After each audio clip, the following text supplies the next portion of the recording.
السلام علیکم، آپ دیکھ رہے ہیں بول نیوز، میں ہوں مونس رضا اور میں ہوں آپ کے ساتھ پلوشہ محمود۔ ہیڈ لائنز آپ نے ملاحظہ کی، بلیٹن کے آغاز میں سب سے پہلے خبر شامل کریں گے۔ مشرقی وسطی میں امریکہ اور ایران کے درمیان کشیدگی میں ایک بار پھر اضافہ ہو گیا۔ امریکی صدر ڈونلڈ ٹرمپ نے آبنہ ہرمز کی ناکہ بندی کا اعلان کر دیا۔ ٹروتھ سوشل پر جاری بیان میں ٹرمپ کا کہنا تھا ایران کے سوا تمام ممالک کا کارگو جہازوں کو یہاں سے گزرنے کی اجازت دی جائے گی۔ تاہم سیکیورٹی اخراجات کے نام پر ان سے 20% فیس وصول کی جائے گی۔ دوسری جانب فاکس نیوز کو دیے گئے انٹرویو میں انہوں نے واضح کیا کہ امریکہ خطے میں مفت سیکیورٹی فراہم نہیں کرے گا۔ خطے میں جنگ کے بادل ایک بار پھر منڈلانے لگے۔ امریکہ اور ایران میں کشیدگی بڑھ گئی۔ صدر ٹرمپ نے آبنہ ہرمز پر ناکہ بندی کا اعلان کر دیا۔ ٹروتھ سوشل پر لکھا کہ امریکہ آبنہ ہرمز کا کنٹرول سنبھالے گا۔ ایران کے سوا تمام ممالک کے کارگو جہازوں کو گزرنے کی اجازت ہوگی۔ کارگو جہازوں سے 20% فیس وصول کی جائے گی جو امریکی سیکیورٹی اخراجات کے لیے استعمال ہوگی۔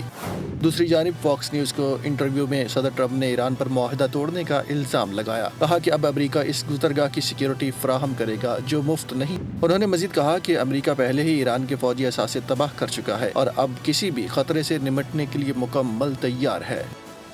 امریکی صدر ڈونلڈ ٹرمپ بالکل ٹھیک کہہ رہے ہیں۔ ایرانی وزیر خارجہ عباس عراقچی کا رد عمل سامنے آ گیا۔ کہا کہ جو بھی آبنہ ہرمز سے تجارتی جہاز کو محفوظ راستہ فراہم کرے اسے سروس کا معاوضہ ملنا چاہیے۔ ایران ہمیشہ سے آبنہ ہرمز کا اصل محافظ رہا ہے اور رہے گا۔ تحفظ فراہم کرنے کے بدلے 20% رقم کا مطالبہ بہت زیادہ ہے۔ ایران معاوضہ لینے کے معاملے میں بالکل منصفانہ انداز اپنائے گا۔ امریکی صدر ڈونلڈ ٹرمپ کے بیان پر ایرانی فوج کا بھی سخت رد عمل سامنے آ گیا۔ خاتم الانبیاء سینٹرل ہیڈ کوارٹرز کے ترجمان ابراہیم ذوالفقاری نے واضح کیا کہ امریکہ کو کسی بھی صورت آبنہ ہرمز میں مداخلت کی اجازت نہیں دی جائے گی۔ ایران کی مرضی کے بغیر یہاں ہونے والی کسی بھی سرگرمی کا منہ توڑ جواب دیا جائے گا۔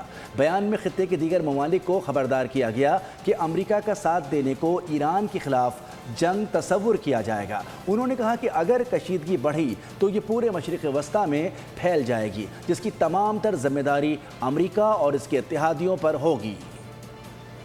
مشرقی وسطی میں جنگ خطرناک مرحلے میں داخل ہو گئی۔ امریکہ نے ایران میں بڑے پیمانے پر فوجی اہداف کو نشانہ بنایا۔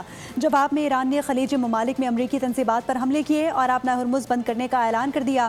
امریکہ نے ایران میں فضائی دفاعی نظام، میزائل اور ڈرون تنصیبات، ساحلی فوجی مراکز اور عسکری کشتیوں کو نشانہ بنایا۔ بندر عباس، قشم اور دیگر مقامات پر لڑاکا طیاروں، جنگی بحری جہازوں، ڈرون اور سمندری ڈرون کا استعمال کیا گیا۔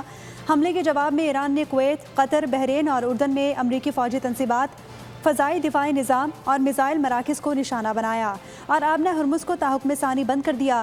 تاہم کویت، قطر اور متحدہ عرب امارات نے اپنے فضائی دفاعی نظام کے ذریعے حملے ناکام بنا دیے۔ برطانیہ نے ایران کی پاسداران انقلاب کو دہشت گرد تنظیم قرار دے دیا۔ برطانوی حکومت نے ایران کی پاسداران انقلاب IRGC کو دہشت گرد تنظیم قرار دینے کا اعلان کر دیا ہے۔